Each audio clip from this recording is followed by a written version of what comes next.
Welcome to Transformation with Martine.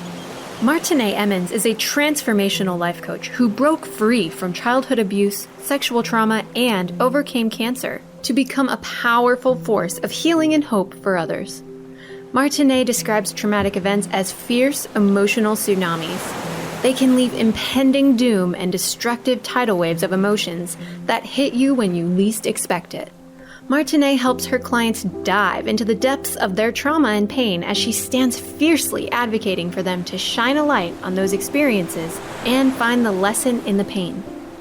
She serves as a beacon of hope that guides you to see the strength, lessons, and purpose that can be born from the pain. You can feel alive with purpose again when you awaken your dormant strength, step into your power with a sense of peace, and discover a new wave of hope with the right tools and support. Martine and her guests are here shining their lights today through empowering stories of hardship and transformation to inspire you to find hope and to see that there is a beautiful blue ocean of serenity, happiness, and fulfillment in your future. Transformation with Martine starts now.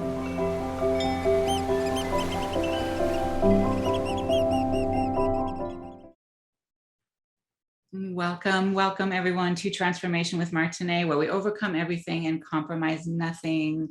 Today's a special day and I'm already feeling emotion. Here we go again. I guess everybody's going to be used to me now. This is me, real, authentic, raw, always. So today, my guest I've known for a long time. We met at church at the Freedom Center where I was new to the area. I had just moved, second marriage, and found a home there. And Tami's one of the first people, my guest, Tami Kromer, is one of the first people I met. And our show today is a little bit different. It's about foster care and how we can serve children and families who provide wonderful care. And this has always been something on my heart. It's not something at the moment that I can do, but I can help, just like all of you out there can. Geez Louise. Without further ado, my guest, Tami Kromer, please introduce yourself better than I'm doing here.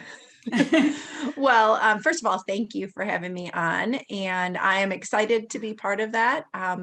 Again, my name is Tami Kromer, and I get to be the founder and director of Clara's Hope, which is a local nonprofit here in Michigan that helps foster and adoptive families have success. And basically, we just fill in the gap of what the families need versus the resources that are limited and available to them. It's such a beautiful thing because if I just think just how hard it is sometimes just being a parent alone, let alone taking in a child that may have had a tragedy happen in their life or needed to be taken away. Well, they're in foster care because of neglect or abuse. There are stories, but in general, the goal is for family preservation, that first families would stay together, and the goal of foster care is reunification, but kids are removed and put in a safe place while families can work on that safety plan. Okay.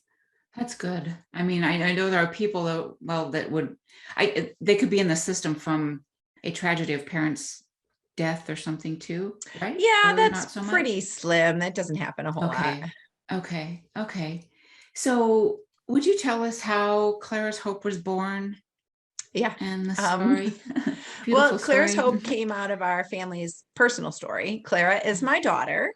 She's our youngest, and we have 7 forever kids. And we are foster parents to so far 40 kiddos. Gosh, and Clara was our third adoption.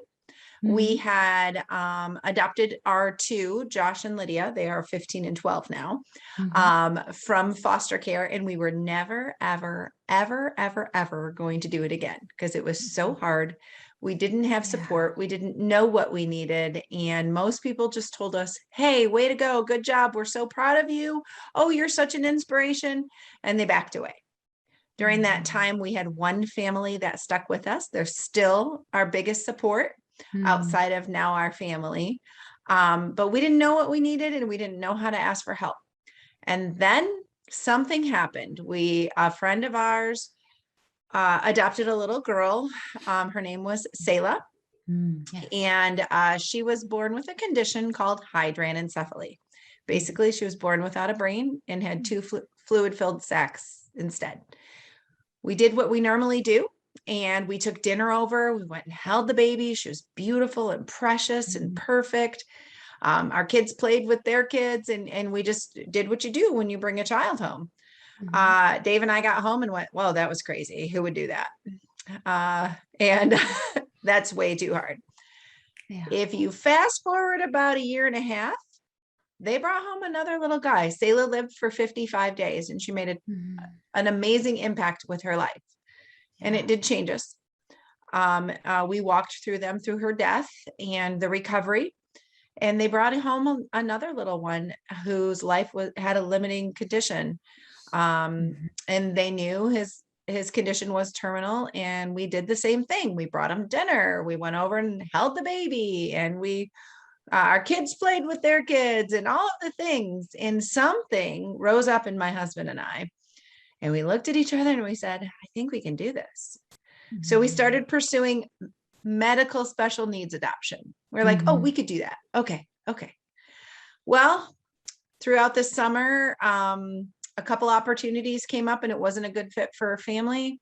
And then on August 16th, 2012, I received an email of this beautiful little Black girl with a great big bow right on the top of her head. And she just, something in me rose up and I knew that was my daughter. So I applied for her adoption. And then I let Dave know that we had applied for her adoption when he got home from school. He's a teacher. But he was in agreement. We just knew that was our daughter. And Clara had a life-limiting condition. She also had hydranencephaly, which means she was born without a brain. She had two fluid-filled sacs. She was blind. She was on a feeding tube, but she was perfect. And so right around my birthday in October, we were told we were chosen as her adoptive family. We thought we had won the lottery. And so as you do, you share with your family, and they're very tentative. Our older kids were all in. They were like, yes, let's go get them. We informed our younger kids because they were too young to be part of the decision. They needed to be more informed that this is what our family is doing. And they were great. And our parents, they were like, know what you're doing? We didn't. But that's okay. I think God allows you to say yes to things that are unknown so that you will actually be obedient, because if you knew how hard it was going to be, often you would say no. Yes, I call it like that, the grace of not knowing. And then we announced, as you do with anyone, look, we're expecting a child. We're bringing this beautiful little one home. We are so excited. And our plan for adoption payment was we were just going to pull out of our 401k. And because it was worth it, she was worth it. But something curious happened. People came out from all over and within 24 hours paid for her adoption. We did not ask. Wow. I was working, I was sewing, we were willing to do the work. She was worth the cost of the adoption. But people supported us and they came out of the woodwork, and not only did they pay for her adoption and for my mom and I both to fly out to Arizona to get her, because it was an interstate adoption. But they came and they did things like brought us dinner. There's still an amazing family that our kids call the taco people. And this is, 2012. So that's 9 years ago. And they still call them the taco people. Yeah. And so they brought us dinner. Strangers I hadn't ever met brought us dinner. Other people came to clean my toilets, and I don't know who that was, but I say thank you every time I speak about it, because I don't know who you were, but thank you for cleaning my bathrooms. And then friends or new friends came and took our older kids to the movies.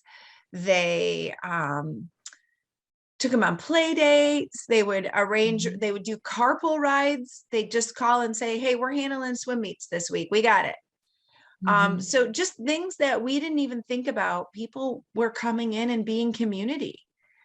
They would hold Clara so I could take a shower. Right. That was pretty great. And Clara lived 8 months and 8 days, and it was beautiful. She fully lived. She taught most of the people that interacted with her what love really looked like. Yeah. And so when she passed away in April of 2013, Dave, my husband, and I looked at each other and we said, this can't stop. We have had an opportunity to really be able to thrive in adoption. And we want to offer that to other people. Yeah. So I approached my pastor's wife and she said, well, I've been waiting for you. I knew that it was time. And she had actually almost pressured me, but not quite. When are you going to start a ministry? When are you going to start this?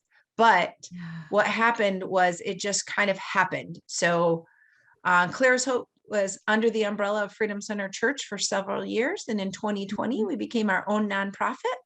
We help families that are foster and adoptive families in Genesee and Livingston County. We have a full-time social worker, and we're in the midst of building expansion. And I just can't believe I get to do this. Isn't that wonderful how God can turn something that, gosh, it's just like you said, it's like the grace of not knowing, and then you know, and then you can build something that can help other people with it. It's beautiful. It's so beautiful. So I want to mention, we're going to go on a break in a minute or two, but you have an auction coming up. Do you want to tell us about that and what other people can do to help? Sure. We have an auction coming up. It's a virtual auction, so anyone can participate. You can register starting in January, but right now we are collecting donations for auction items. And we're also looking for sponsors. If anyone is interested, we have $100, $250, $500, $1,000. We could probably work with you if you wanted to do more. But those are for social media sponsors, website, the actual event. And those are super exciting ways to offer opportunity for us to reach more people in excellence. We're at a place we need more staff, and it's super exciting. So donations, currently we have 6 vacation packages. So I'm super excited. Nice. And we have some custom furniture being made. We have everything from gift cards to restaurants and Starbucks to we have a local artist who does color block portraits. She's offered, I think, 4 or 5 of those to take your family portraits and make them into color blocks. We have it's a variety of items and experiences that are maybe something you can't get on your own, but are really priceless. Oh, we even have a pheasant hunt, a guided pheasant hunt, and oh my gosh, a guided 1-day 2-person fishing trip with a professional bass fisherman. Wow, that's way cool. That's there's some for the guys, there's always some there's for the lots girls, for the guys, but that's really awesome. That's cool. So where can people either call in donations or find? Well, the best way to do it is just to go to our website, clarashope.org, and there's just a tab that says auction, has all the information. Awesome. And you can just click on that, and I'll be the one answering, because right now that's my baby. All right, there you go. That is so awesome. Okay, so when we get back, we're going to take a break now. You mentioned a lot of, and it's a lot in my coaching practice too, is being seen, heard, valued, belonging. I would love to go into that, not only for, can't wait. Yeah, for us overall, and especially for children. Yeah. All right. We'll be back, everyone, in just a few. Thank you so much for tuning in.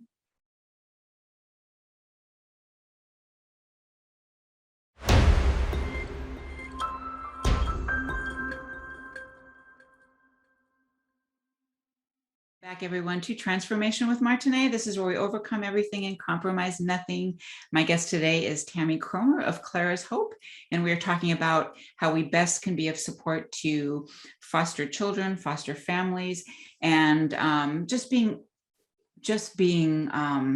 mindful of what we can do to help and love on other people. So before we took a break, we were talking about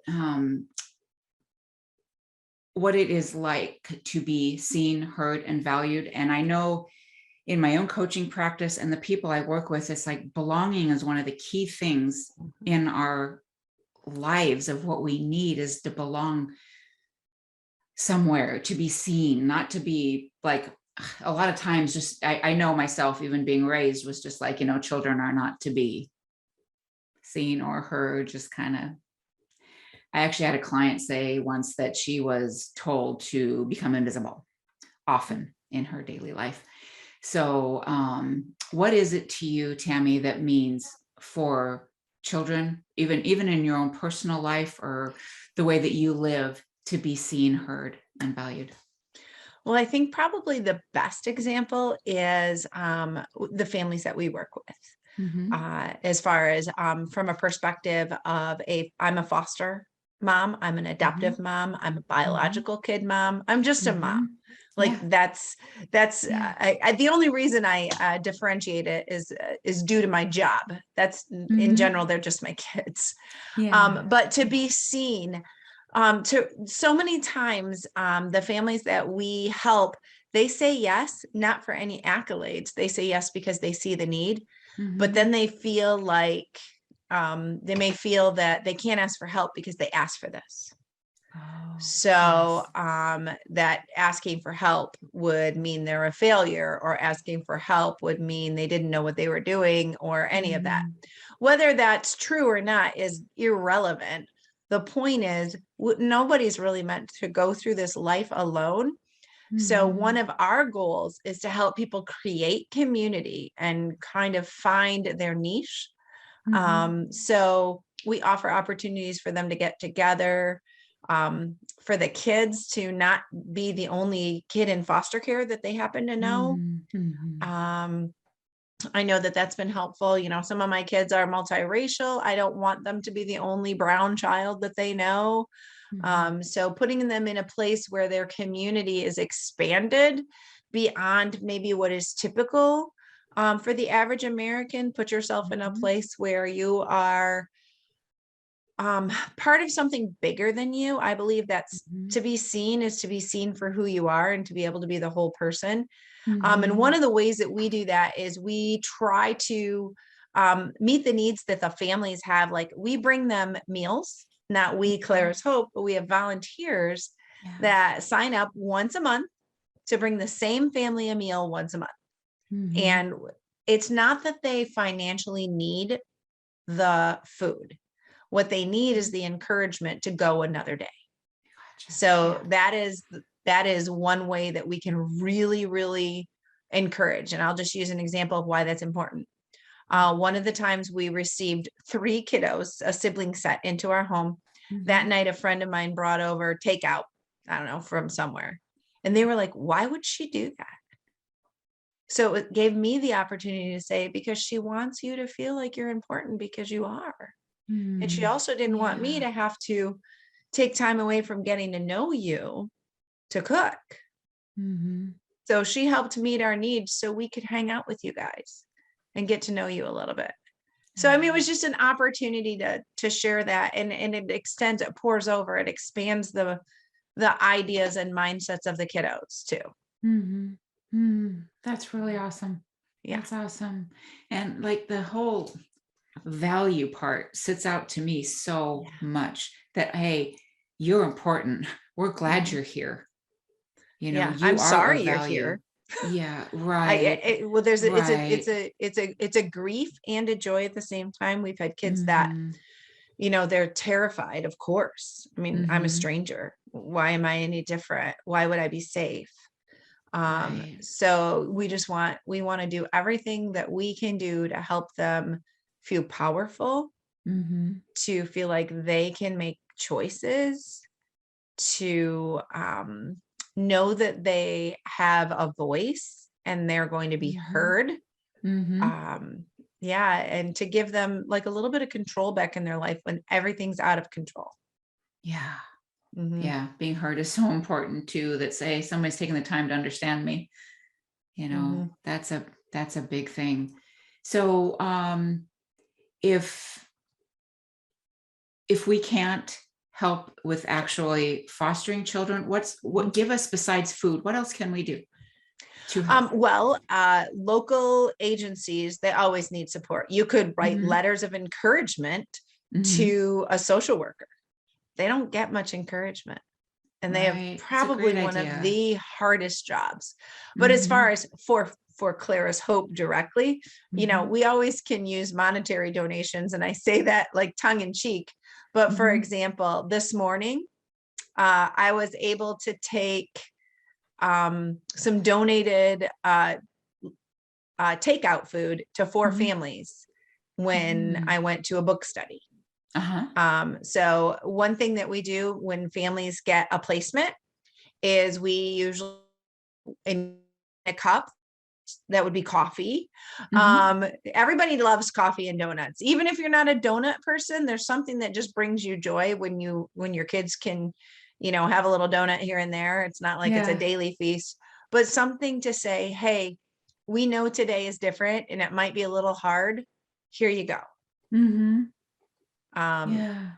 So as far as foster families, they do receive a stipend from the state to help cover the cost of caring for the child. With that, there are expenses that aren't covered. So if you ever felt compelled, you know, you could sponsor a photo shoot for that family so that they can they could help that kiddo know that they're part of the family for as long as they're there. That's awesome. I love that. Yeah, it's a big deal. We also coordinate volunteers to clean houses. We ask, you know, could you give 2 hours a month with another person to clean somebody's kitchen and bathrooms? Like what a difference. Yeah, for sure. Or oil changes. Everybody needs oil change. Think about how long that takes. We have a young man. He's freshly married, a couple years, has a baby on the way and another child. And you know what he does? He donates a couple hours a month to do oil changes or simple car maintenance repair work. And he goes to their house. That's wonderful. And it's phenomenal. People are like, Yeah. what? You know, so he just talks with them ahead of time and gets the things that are needed. Now the families pay for the what is it? The materials. But he does the work and is able to just save them some time and fill a need.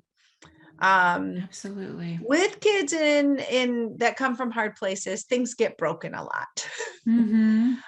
Because they haven't always learned how to value themselves well or value the things around them.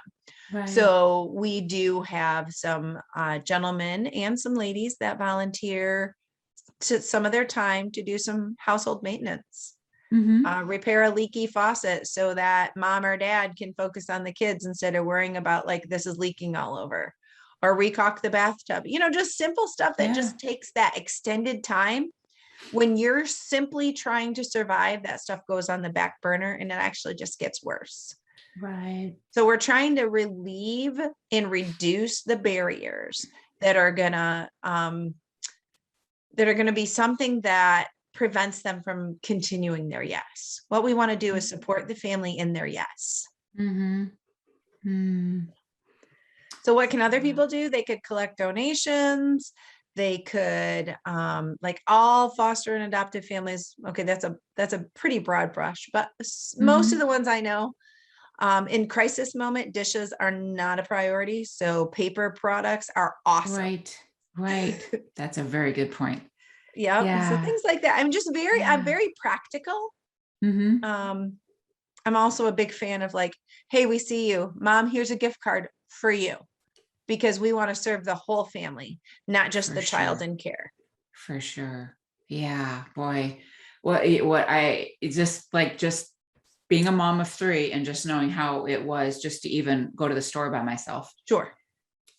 You know, just to sit in and even just hang out with the kids for a while, so she can go somewhere. Exactly. Even if it is just to go to the We store. do have some like Mhm. monthly trained childcare providers that work Mhm. with the same family once a month. So they get to know them. There's an ongoing basis. And it's for things like that, that one of our foster moms was able to go to lunch with a friend for the first time in 2.5 years. Mhm.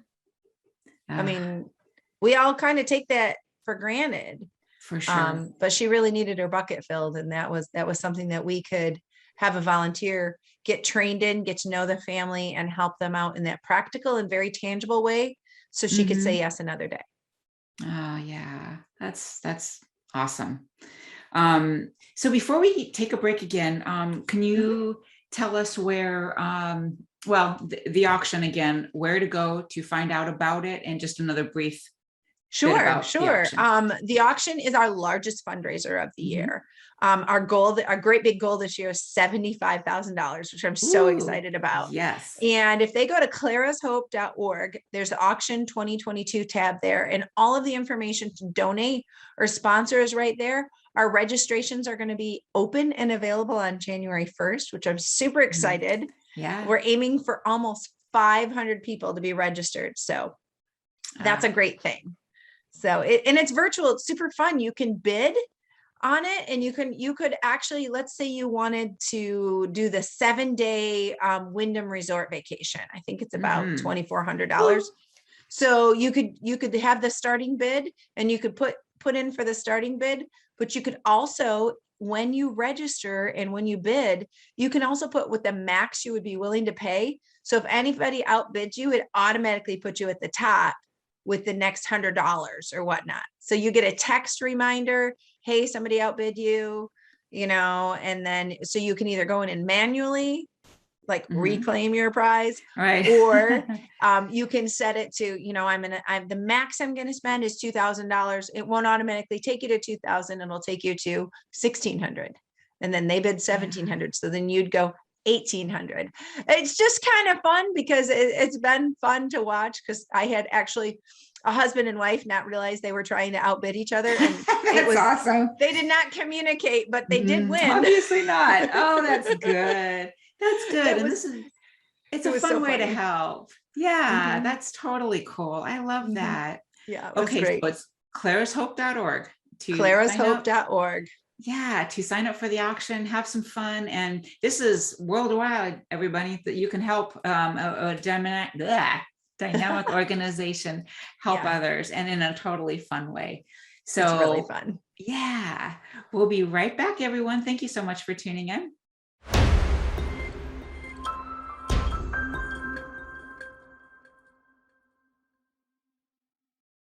Welcome back, everyone, to Transformation with Martine, where we overcome everything and compromise nothing. My guest today is Tami Kromer of Clara's Hope, and we've been talking about children, foster care, how we can best be of service, a fun auction that's going on that all of you can support and participate in, and there's awesome gifts and prizes. So going back to adoption overall, Tami, so I know you'd be more familiar with Michigan, but overall, like, how many number of kids are in foster care right now, and needing a permanent family? Well, the state of Michigan, that the number that I have right now is about 13,500 kids in care. So that's a lot. Yes, I live in is. Fenton. That's more than the population of the town I live in. And so as far as kids waiting for families, I don't have a hard number on that. It was over 350 the last I knew. So in the average child in foster care is around 9-10 years old. Gosh. So think of the fourth graders, Yeah. You know, I remember there was you had done a program at the church, and I remember there were cards of kids, pictures of them. There's still one that's in my head, and I know he's been adopted now, but I mean, he was definitely in my head for a long time. And I think about him a lot, still pray for him, of course. And so how does it work? Like, do you go to do you go to a social worker and find out how can you help? Like, what are the steps to do to help a child? Well, we provide that opportunity as Clara's Hope because we saw the need and we created a organization. We have a Yes. social worker that actually walks people through beginning to end. If they choose to participate with us, the qualifying factors for us is you have to live in Genesee or Livingston County in Michigan, and you have to either be a foster family or seeking to be a foster family or an adoptive family. I mean, that's it. That's our qualifying factors. But she will literally walk you through the paperwork of how to become a foster family while you're getting licensed. We don't do licensing or anything like that, but she will walk you through and help you with all the confusing parts, because it's like doing a mortgage. You know, you have to touch every financial everything you've ever done, except this is a picture of your family on paper. Gotcha. So it's every doctor, every, you know, you have to give them a financial report, you have to do this home study, and it's just very it can be very overwhelming. So we try to reduce the barriers and let you have success in that. We work to help people like by providing cribs and car seats, because if you are going to provide care for a child under the age of 5, then you have to have car seats for all of those ages. Right. Without a child in your home, you have to have the beds for all those ages without a child in your home. So by the time you get licensed, it's hundreds of dollars that you don't even have a child to fill that. So we help with offset that. As far as what the average person can do, most agencies are not going to have capacity to tell you what to do. That would just be another, they don't know. You could always just encourage, like I said, encouragement notes go a long way. And then finding, like if you really want to encourage foster families, you could go through something like Clara's Hope, which we are the only organization that I am aware of that does what we do. But there are some that support specifically foster families and foster children through like the Michigan Foster Closet Association. So kids in care only, not the siblings or anything like that. But if the child is in care, they can go get clothes for free or toys. So it helps reduce that cost. So that's a great place to donate clothes and things like that. I always encourage people to, you know, find creative ways to support. But honestly, if you know a family that's an adoptive family or a foster family, just bless them. They don't know how to ask for help a lot. And you can literally help change the trajectory of their day or their week or whatnot, just by doing that, by being a good neighbor. Yeah, that's wonderful. That's wonderful. And yeah, and that's kind of fun, being creative and maybe just hanging out a bit and seeing what they might need just by being there. Yeah. So we had talked about on a break about how a lot of people, they may get into being a foster parent, but then they get overwhelmed, or the child maybe goes back home or somewhere else. How do you navigate that, the probably the hurt or the overwhelm? Well, many people say I could never do what you do because I'd get too attached. Well, great, a good reason. And is you're supposed to get. We've had 40 kiddos in our home, and we've had to say goodbye to 37 of them. I miss them. My kids miss them. We love them. It's not that they were all the easiest kids ever. And I'm able to stay in touch with about 10 of them, which is pretty exciting. In fact, I was able to go to an open house for one of them. One of them just got married. Another one's graduating this year, we hope. Little guy just got adopted, and we still get to like hang out with him and his little brother and his mom and dad and like that type of thing. But how do you navigate, you know, opening your home, saying yes, And you have to literally give all of you for somebody to have success. So I want them to know that they're worth all of me, but then we take recovery time. Our family takes recovery time, and we'll say, you know what, we're not going to receive any kids right now because we need to rebuild. We need to whatnot. We have our newest child is now aged out of the foster.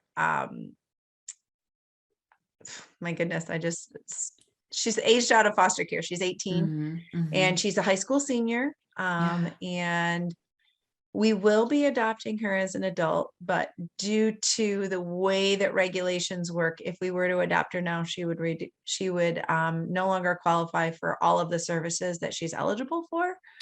So in order to give her what she needs, we are holding off on the adoption until she's 21. But she's forever part of our family, and we're super excited about that. So it's a first for us. That will be our fourth adoption.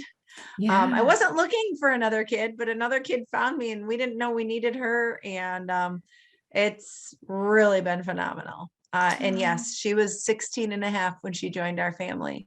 Wow. So, teenagers are my favorite animal. They're fun. They are fun. They're totally fun. I do like them a lot. Yeah. How did she come into your life? Especially Foster when care. you were done. Yeah. So you just took it. Okay. Yep. Okay. Yep. I'm not at liberty to share her story, but Right. But yeah, the whole thing of, kids under foster care due to abuse or neglect. Yes. Right. Yeah. Okay. It's not a romantic, beautiful story. Usually it involves a lot of grief and processing for everybody. Right. Well, she's lucky to have found you guys. And well, I'm sorry that she had to go through that. I'm glad that she gets to be our daughter because she's pretty amazing. Yes. That's wonderful. That's wonderful. So, oftentimes too, like you said, that she would be aging out of the system. Yes. How does that work for other kids when they do, if either they're not adopted or the time runs out? How does that work? Oh, yeah, it's not pretty. No, most of them don't have the skills. There's a fast track of foster care to prison. There's a fast track foster care to sex trafficking, human trafficking.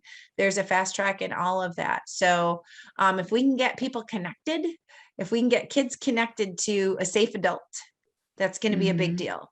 They are eligible to enter what's called young adult voluntary foster care until the age of 21, where they receive a monthly stipend, insurance, and access to other community services, but they have to choose that. Okay. And often they just are done. They don't want anything to do with the system. They're done. And I personally, I can understand. But a lot of kids don't have the support to even come to a place that might be a decision they want. There's another option that's like another arranged plan living or something. It's called APLA. There's some different options, but unless they have the support, they really won't know. Even with a good worker, they really need more than just somebody who's on their case, talking to them every couple weeks. They need somebody to work with them. So, mentorship is a big deal. Learning how to engage. So I always say every kid needs like 6 adults in their lives, 6 healthy adults. Yeah. So like that would, it's good. You've got a program coordinator and a social worker, and you need to add to what I'm sure just adding those people, you're going to be able to do more. And what does that look like for you? Well, reaching our families in excellence, adding an additional social worker is going to be able to help know what our families need and to connect them to the resources we already have in place or find additional resources, as well as extend our reach. Right now, we cannot add any more families because we are at max capacity. We Gotcha. Yes. don't have the capacity to help anymore, because if it doesn't end on hope, we don't do it. And if it's not in excellence, we don't do it. Mhm. So that will limit what you do, but that's an okay thing. Right. But we are very, very specific that we want to do it well, Mhm. and we want to do it so that the family feels encouraged by the time we're done.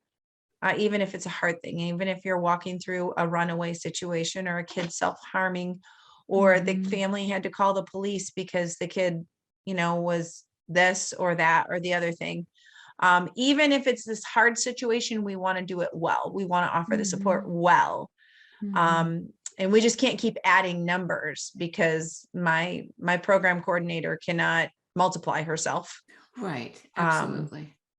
yeah. So, I Yeah. mean, just finding more help, it's really hard and exciting at the same time. For sure. For sure. And I'm sure it's all going to be work it out for the greater good of Yeah.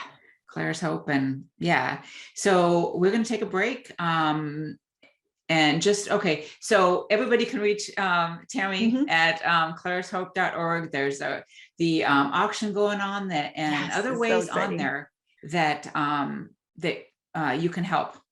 Sure. You could Yeah. find out how to volunteer there if you're Mhm. local. You could Yeah. totally just start filling out your volunteer application if you click Mhm. on clarashope.org/volunteer.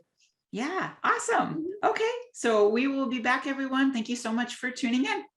Thank you.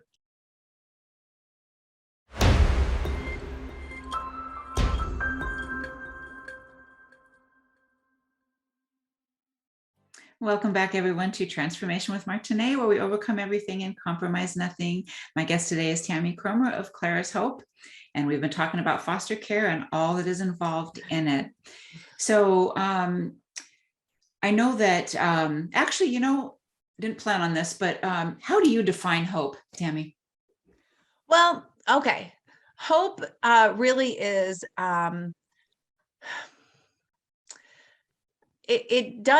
it's not necessarily a feeling, but it's an expectation that something better is to come. Mm-hmm. Yeah, So I like that. you can find hope even in the hard places. Yeah. I fully believe that, because that's why I started this show. I Mhm. believe that no matter what has happened to us, we can get back up from anything. We can get through anything. So yeah, I like that. That's a very good definition. So I know that everybody out here listening, I know you want to help. And so because that is who everybody is that listens to my show Sure. and who comes on Transformational Talk Radio. There's no doubt about Mhm. it. So what is the best way to help families, whether it is, you had mentioned on a break, being a good neighbor. So what does that mean to you and your families? Okay. Well, I always say, befriend people. If you feel like your neighbor could use encouragement, by golly, go do it. Don't wait to be invited. Just drop something off or write them a note. There's something about a surprise, like joy bucket filler that really carries things for people. And some people might be confused by it, and other people are so touched that it just carries them for weeks. Some of the families we serve, we literally just bring them large size pull-ups every couple months, and they feel so supported. Other families we serve, we're having to be in their house multiple times a week because maybe they're in the middle of a crisis. And they need safety plans for their kids. Maybe they're like, okay, so now our kid is communicating this with this behavior that we don't know what to do with it. And we're gonna come up with some creative ways to maintain connection, to help the kids stay safe, and help the whole family do better overall, or at least make it through. For sure, for sure. And sometimes that's the hardest part, is even just somebody taking the time to be over there and talk it through. Right. A lot of times our families are not looking for a solution per se. They are looking for somebody who's going to be compassionate and just hear what they have to say. Yeah. Maybe say, So yeah, that is hard. Right. Just sit Mhm. with them. And then like, if you do want some suggestions, we do have some opportunities for you, but we're not Mhm. here to solve your problem. We're here to be with you. Right. Yeah. Yeah. Mhm. So, so for local, definitely there, Mhm. being a neighbor, but I guess that could be anywhere. If you know somebody that is taking care of children in foster Yes. care, or Yes. they know they're struggling, go over there and Mhm. do something. And I know even foster care not even being a part of it, I know that being, because I moved from Mhm. Fenton Right. recently over here, and the neighbor next door, she's been amazing. And it's just like it's Just so awesome to be welcoming. part of. Yeah, yeah. Mhm. So I think that we could do that in so many different areas of our life, but Mhm. especially Yes. in It families that it's are a doing lonely extra. road, honestly. Mm-hmm. And I would say, our family, there's 8 of us. Mm-hmm. We're very rarely invited anywhere for dinner. I mean, and that's not an oh poor me, but like we're a lot. Like how do Gotcha. people even know how to feed us? Mm-hmm. They either think we don't eat very much or we eat like the whole like buffet at the, old country buffet from way back when. I was like, Right. no, pretty much a pot of chili is good, you know. They're fine. Yeah. But it's interesting because I cook for 8 to 10 every day. That's just my Mm-hmm. normal. Yeah. But in that we just had a family of 4 invite us over, and it was like everybody was like, we're getting to go somewhere. Oh, that's cool. And it wasn't nobody felt sorry for themselves, but they were like, oh, we're not the ones having people over. That's fun because we're typically the host home. Uh-huh. Just because, the dynamic is it's easier for, 4 or 5 people to come to us than have Mm-hmm. all of us, and now we're adding Yeah. like boyfriends and things like that or Right. girlfriends or whatever. So Right. it's one of the things where I really believe everyone can do something. Like we do Mm-hmm. an annual donation drive in October called Socktober, Yeah. that my daughter, when she was 12, she and her teacher came up with. And that was way back in 2014, Yeah. I believe, 2013, 2014. And it is now an annual event locally, and we're expanding. And we've Mm-hmm. brought in over 150,000 new items for kids entering foster care Oh, it's so that we pack wonderful. into backpacks for agencies to take to kids the day they enter care. So they have Mm-hmm. what they need to spend in the night. She saw a Yeah. need. She said, of the, at that point, 20 some kids that had come into care at our house, Mm-hmm. very few of them had what they needed to spend the night. So she watched Right. mom and the kid go to the store, and the kid doesn't know the strange lady that's putting him in the car seat, or Right. whatnot. So that's scary, and all of that. So reducing that stress. And I'll tell you what, Mm-hmm. it is so encouraging to be able to support agencies, to be able to support the kids, Mm-hmm. and that type of thing. And that's a great way the community can get involved. Oh, So yeah, we for believe sure. everybody can do something. Yeah, and they just even this October, it's like they said Yeah. that the thing that's most requested just about anywhere is socks, underwear, pajamas, that those kind of Mhm. things. Just your So basic that's really cool. necessities. Yes, yes. Yeah. So how actually, what is the actually, let's just go to the auction. Let's talk about Sure. that Oh, for I would the love to talk about the auction. yeah. We are actively pursuing donations. My goal is to look for experiences, Mhm. subscriptions to like the local florist or Oh, jam of the month, absolutely. or, something like that. Yeah. We have a hobbyist who is putting together a backpacking trip. Ooh. Like that's what he does. That's his passion. So he's gonna Mm-hmm. offer to guide a backpacking trip where he plans the whole thing and people bring their stuff. But like so many people pay for that. Why Yeah, no not? doubt Why about not it. do it through Clara's Hope? We have a local heating and cooling company that for the past 8 years have donated 2 annual contracts for Mhm. maintenance. What a practical thing. Everybody Absolutely needs to have their wonderful. furnace and air conditioner looked at. So things like that, oil changes, your practical things, and then your experiences like escape rooms or Oh, roller yeah. skating or bowling, just those things that you're going to do. But why not purchase it through Clara's Hope and provide And help. services? You get the fun Mhm. thing, or some people donate it back. It's pretty fun. Yeah. Yeah, it's pretty exciting. So clarashope.org is where they could go.